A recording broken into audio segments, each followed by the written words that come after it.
Good morning everyone. आप लोगों के साथ एक टिप शेयर करूंगी और कुछ क्वेरी हैं उनके रिप्लाई करूंगी, तो बने रहिएगा चैनल पर और वीडियो पूरा देख लीजिएगा। देखिए, बहुत सारे लोग हैं जो कि नए जुड़ रहे हैं और उनकी बहुत सारी क्वेरीज एक साथ हैं। तो देखिए, मैं कल या परसों में लाइव आऊँगी, तो आप लोग लाइव में अपने सवाल पूछ लीजिएगा जिससे मैं रिप्लाई कर सकूं, क्योंकि बहुत सारे लोग हैं जिनको ये भी शिकायत है कि मैम आप रिप्लाई नहीं करते हैं। तो देखिए, अब इतने सारे नोटिफिकेशंस होते हैं कि मैं लिख कर रिप्लाई नहीं कर पाती हूँ। कोशिश पूरी करती हूँ कि सबके कर दूँ, लेकिन नहीं कर पाती हूँ, क्योंकि मैं भी गार्डन का काम भी संभालती हूँ, पूरा अपना घर का भी काम संभालती हूँ, अपना ऑनलाइन काम भी संभालती हूँ, तो थोड़ा सा गड़बड़ हो जाती है। तो लाइव आप में देख लीजिएगा आप। बहुत सारे लोग हैं जो अभी नए जुड़ रहे हैं, उनकी क्वेरी ये है कि मैम अभी हमने आपकी तरीके से पॉट फिल नहीं किया है, तो अब क्या करें जिससे कि हम सर्दियों में फूल ले सकें। तो देखिए, अब आपके पास इतना टाइम तो नहीं है कि आप इन्हीं दिनों के पौधों के लिए जो है पॉट फिल करके 15-20 दिन के लिए रख सकें। तो आपने जो भी पॉट फिल कर रखे हैं उसमें खाद अच्छे से मिला के आपने पौधे लगा ही दिए होंगे, नहीं लगाए हैं तो लगाएंगे आप जल्दी ही। तो आपने क्या करना है, 15 दिन का एक आप गैप रखिएगा। 15 दिन में एक पॉट के साइज़ के अकॉर्डिंग ही एक केले का छिलका और थोड़े से प्याज के छिलके मिट्टी में दबा दीजिएगा। अगर आप वो नहीं करना चाहते हैं कि आपके यहाँ चींटियाँ आती हैं, आप बहुत परेशान रहते हैं, आपको कुछ चाहिए नहीं मिट्टी में ऐसा, तो आप लिक्विड बनाकर डाल सकते हैं। और अब आ गया है सरसों खली का टाइम, तो आप सरसों खली भी का लिक्विड भी बनाकर डाल सकते हैं। मैं अभी अप्लाई करूँगी तो मैं शेयर कर दूँगी कैसे बना रही हूँ उसको और किस तरीके से डालूँगी। और सच बताऊँ, मुझे अब किसी चीज़ की ज़रूरत पड़ती नहीं है, क्योंकि मैं पॉट इस तरीके से फिल करती हूँ कि काफ़ी सारा भोजन होता है पौधों के पास में, लेकिन फिर भी क्योंकि बहुत सारे लोग नए जुड़ते हैं तो उनकी वजह से मुझे बताना पड़ता है। क्योंकि देखिए, जैसे कि एक पौधा है ना, इसमें आप देखेंगे कहीं भी जगह नहीं है खाद देने की, क्योंकि एक छोटे से कोकोनट शेल में लगा हुआ है, उसके ऊपर पत्थर भी रखे हुए हैं, ये भी लगा हुआ है, ये भी लगा हुआ है, कहीं जगह ही नहीं है। तो इसमें सिर्फ मैं दे रही हूँ लिक्विड फर्टिलाइज़र, जो कि बायो एंजाइम के रूप में मैं बनाकर रखती हूँ, वही मैं डालती हूँ।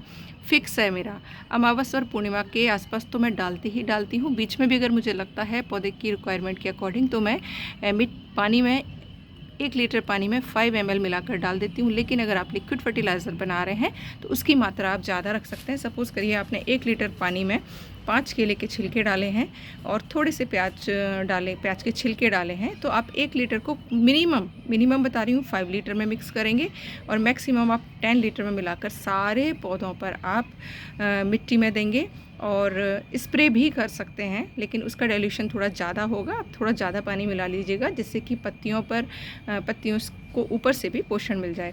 अब मैं देखिए, आपको जैसे कि पता है कि मैं अमावस के आसपास और पूर्णमासी के आसपास, यानी फुल मून लाइट और नो मून लाइट के आसपास मैं पौधों को अलग अलग तरीके से ट्रीट करती हूँ। उस पर वीडियोज़ हैं, आप प्लीज़ वो देखिएगा। और मैं शेयरिंग भी कर दूँगी लाइव में आकर कि किस तरीके से मैं किस किस टाइम पर क्या करती हूँ, जिसकी वजह से पौधों को ऊपर से भी पोषण मिलता है और उनकी रूट्स के थ्रू भी पोषण मिलता है और पौधे हेल्दी रहते हैं।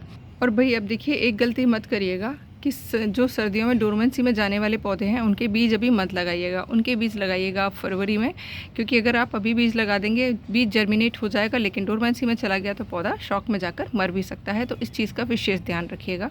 इस टाइम जो नर्सरी वालों के पास सैपलिंग्स मिल रही हैं ना, वो सारी की सारी विंटर की हैं, तो वो आप लाकर लगा लीजिए, या उन्हीं के आप सीड्स भी लगा सकते हैं। लेकिन अगर आप सीड लगाएंगे तो आपके लेट फ्लावरिंग होती रहेगी, वो कोई दिक्कत नहीं है। अगर सीड्स हैं तो सीड्स भी लगाइएगा और सैपलिंग लाकर लगा लीजिएगा।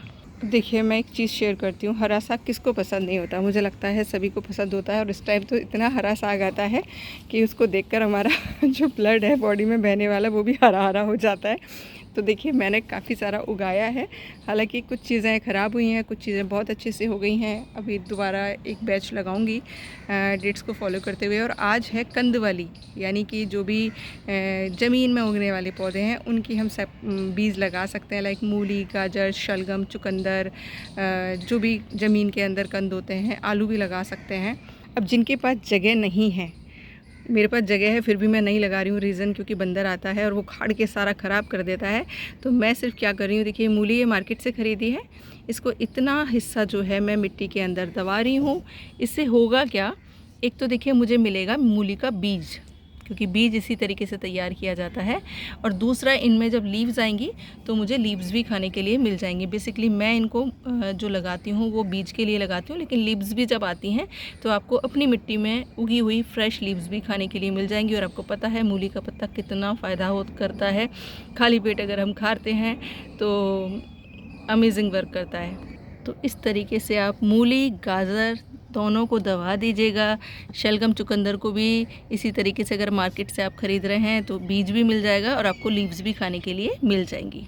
प्याज देखिए लगाई थी, उसमें से लीव्स निकलने लगी हैं। 2 लगाई थी, दोनों में से ही देखिए लीव्स निकलने लगी हैं। अब 2-3 और लगा दूँगी तो इनसे हरी प्याज आपको खाने के लिए रेगुलर मिलती रहेगी।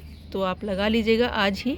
तो ये थी टिप छोटी सी, तो ज़रूर ग्रो करिएगा, क्योंकि थोड़ा थोड़ा ही सही अपने लिए खाने के लिए उगाएंगे तो फ्रेश होगा, ऑर्गेनिक होगा और खुशी तो होगी ही। शेयरिंग ज़रूर करिएगा।